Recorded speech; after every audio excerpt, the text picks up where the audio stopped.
ആരാണ് അല്ലെങ്കിൽ ആരൊക്കെയാണ് ഇന്ന് ബിഗ് ബോസ് വീട്ടിൽ നിന്നും ഔട്ട് ആവാനായിട്ട് പോകുന്നത്?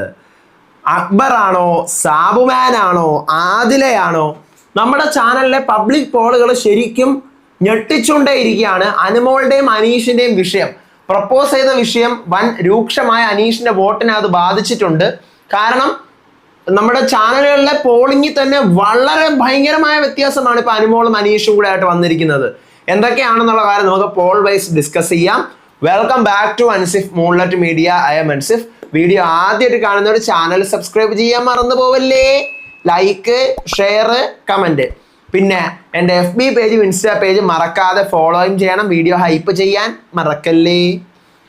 അപ്പോൾ നമ്മൾ എല്ലാ പ്രാവശ്യവും ഇടുന്ന പോലെ തന്നെ നോമിനേഷൻ പോൾ ഇട്ടിട്ടുണ്ടായിരുന്നു. ഞാൻ ആദ്യത്തെ പോളിൽ ഞാൻ ഇട്ടിട്ടുണ്ടായിരുന്നത് കുറച്ച് എന്താ പറയുക, നമുക്കറിയാം ഈ സീസണിൽ ടോപ്പ് 3 ആരൊക്കെ വരും നമുക്ക് ഏതാണ്ട് ഊഹുണ്ട്. അപ്പോൾ അവരെ ഒഴിച്ചിട്ട് ബാക്കിയുള്ള ആൾക്കാരാണ് ഇട്ടത്. നെവിൻ, അക്ബർ, ആദില, സാബുമാൻ, ഇവരെ 4 പേരാണ് ഇട്ടത്. 38,000 പേരെ വോട്ട് ചെയ്തിട്ടുള്ളൂ. സത്യം പറഞ്ഞു കഴിഞ്ഞാൽ എനിക്ക് തോന്നുന്നു കഴിഞ്ഞ വർഷമൊക്കെ സീസൺ എൻഡ് ആവാറാകുമ്പം വള്ളാക്ക വോട്ടൊക്കെ വരും. ആൾക്കാർക്ക് വോട്ട് ചെയ്യാൻ പോലും ഹോട്ട്സ്റ്റാറിൽ പോയി വോട്ട് ചെയ്യുന്നത് ഇച്ചിരി മെനക്കുള്ള പരിപാടിയാണ്. യൂട്യൂബിൽ ഇരുന്ന് കുത്താൻ പോലും ആൾക്കാർക്ക് മടിയാ. സത്യം മക്കളെ, കാരണം അത്രമാത്രം ആളുകൾ വെറുത്തു പോയെന്നാണ് എനിക്ക് തോന്നുന്നത് സീസൺ. അപ്പോൾ ഇതിനകത്ത് നെവിൻ്റെയും അക്ബറിൻ്റെയും ആദിലയുടെയും സാബുമാൻ്റെയും പോളിൽ 38,000 വോട്ട് വന്നിട്ടുണ്ട്. 13% മാത്രമേ അക്ബറിനുള്ളൂ വോട്ട്. അക്ബറിന് 13%. അപ്പം ഞാൻ ആലോചിക്കണം, ഈ സാബുമാൻ അപ്പോൾ ഇത് ഇങ്ങനെ ഇരുന്ന് ആര് കുത്തുന്നതടെ വോട്ട് എന്നുള്ള കാര്യം ഞാൻ ആലോചിക്കുന്നത്. കാരണം പിന്നെ 24% സാബുമാന്, അക്ബറിനെക്കാളും 9% കൂടുതലാണ് സാബുമാനിക്ക് ഇതിനകത്ത് വോട്ട്. അതിന് മുകളിൽ നെവിനാണ് 29%. അതായത് സാബുമാനും നെവിനും തമ്മിൽ 5% ഡിഫറൻസ് ഉള്ള സംഭവങ്ങളെ ആ വീട്ടിലുള്ളൂ. ഞാൻ വീണ്ടും ചിന്തിച്ചു പോവാണ്. പിന്നെ ആദില 34%. ഓക്കെ, ഇതാണ് ആ പോളിൽ വന്നിരിക്കുന്ന വോട്ടുകൾ. ഇനി അടുത്ത് രണ്ടാമത്തെ നമ്മുടെ സ്ട്രോങ് കണ്ടസ്റ്റൻസ് അനുമോള്, ഷാനവാസ്, അനീഷ്, ഇവരുടെ ഒരു പോളാണ് ഞാൻ ഇട്ടിട്ടുള്ളത്. അതിനകത്ത് 58% വോട്ടുകൾ വന്നിരിക്കുന്നത് അനുമോൾക്കാണ്. മൊത്തം 85,000 പേര് വോട്ട് ചെയ്തിട്ടുണ്ട്. അതിൽ 58% വോട്ടും അനുമോൾക്കാണ്. രണ്ടാമത് അനീഷിന് 29% മാത്രമേ വോട്ടുള്ളൂ.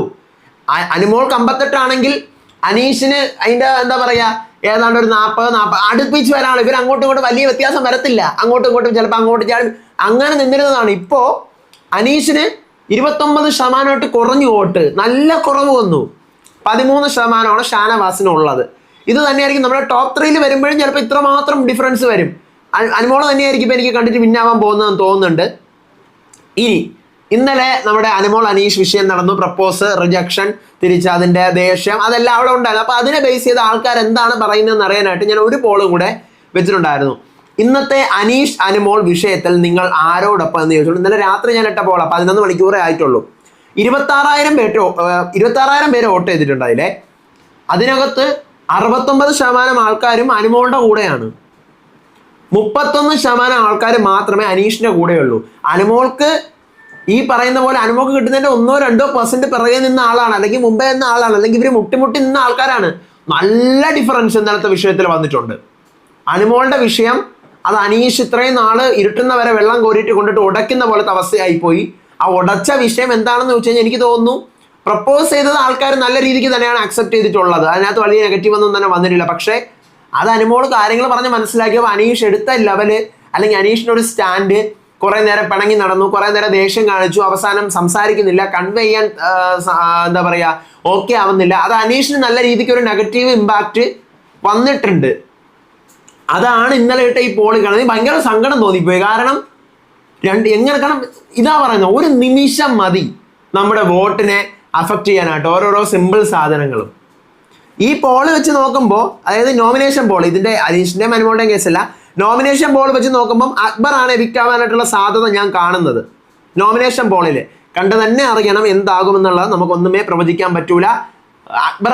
അക്ബർ ഔട്ട് ആവുകയാണെന്നുണ്ടെങ്കിൽ അത് ഭയങ്കര അൺഫെയർ എവിക്ഷൻ ആയിരിക്കും. കാരണം ഈ സീസണിന്റെ എനിക്ക് തോന്നുന്നു ഒരു സീസണിൽ എപ്പോഴും ഒരു പോസിറ്റീവും നെഗറ്റീവുമായിട്ടുള്ള ഒരു ഇത് തമ്മിലുള്ള ഒരു യുദ്ധമാണ്. നമുക്കറിയാം അതിനകത്ത് ആ വീടിനകത്ത് ഇപ്പം നടക്കുന്ന എന്തോ ആയിക്കോട്ടെ, പക്ഷെ ഇത് പുറത്തു വരുന്നതിൽ പോസിറ്റീവ് അനുമോളും ഇതിനകത്ത് വില്ലന്മാരായിട്ട് നിൽക്കുന്നതാണ് അക്ബറും പടയും. അത് പുറത്ത് വരുന്ന ഔട്ട്പുട്ട് അങ്ങനെയാണ്. രണ്ടുപേരുടെയും ഭാഗത്ത് നോക്കുമ്പോൾ രണ്ടുപേരും ഗെയിമാണ് കളിക്കുന്നത്. അത് നമുക്ക് റിവ്യൂവേഴ്സ്, ഇത് കാണുന്ന പ്രേക്ഷകർ ഇതിനെ എടുക്കുന്നത് അനു പോസിറ്റീവും അക്ബർ നെഗറ്റീവും. അപ്പം അങ്ങനെ നോക്കുമ്പോൾ നെഗറ്റീവിൻ്റെ പടുകൂടി നിൽക്കുന്ന ആൾക്കായാലും വോട്ട് അത്യാവശ്യം കിട്ടേണ്ടതാണ്. അക്ബറിൻ്റെ വോട്ട് മാത്രമല്ല അക്ബറിനുള്ളത്. തുടക്കം മുതലേ ഔട്ടായ അക്ബറിൻ്റെ പടയിലുള്ള ആൾക്കാർ മുതലുള്ള വോട്ടുകൾ അക്ബറിന് കിട്ടാനുള്ളതാണ്. അപ്പം അക്ബർ ഔട്ടായി കഴിഞ്ഞാൽ ഈ സീസണിൽ നെഗറ്റീവിൻ്റെ ഒരു ആൻറ്റഗോണിസ്റ്റ് എന്നൊക്കെ പറയുന്ന പോലെ പ്രൊട്ടാഗണിസ്റ്റ് ഉണ്ടെങ്കിൽ ആൻറ്റഗോണിസ്റ്റും ഉണ്ട്. ആൻറ്റഗോണിസ്റ്റ് ഷോയിൽ വീണ് കഴിഞ്ഞാൽ പിന്നെ എന്താണ് ഇതിനൊരു അവസ്ഥ? എനിക്കൊന്നും പിടികിട്ടുന്നില്ല മക്കളെ. ഈ സീസൺ ഓഫ് അൺഫെയർ എവിക്ഷൻസിന്റെ സീസൺ ആവും. ഇന്ന് ആരാണ് ഔട്ട് ആവുന്നത് നമുക്ക് നോക്കാം. സാബുമാൻ ആണെങ്കിൽ വളരെ സന്തോഷം. നമുക്ക് അറിഞ്ഞുകൂടാ ഇനി അക്ബർ ആവുമോ എന്നുള്ളത്. കാരണം വോട്ടിങ്ങിൽ ഇങ്ങനെയാണ് നിൽക്കുന്നത്. നമുക്ക് കണ്ടു തന്നെ അറിയാം. അടുത്ത വീഡിയോ ആയിട്ട് വരാം, അപ്ഡേറ്റ് ആയിട്ട് വരാം. ഒരു പ്രൊമോ വന്നിട്ടുണ്ട് ലാലേട്ടൻ്റെ.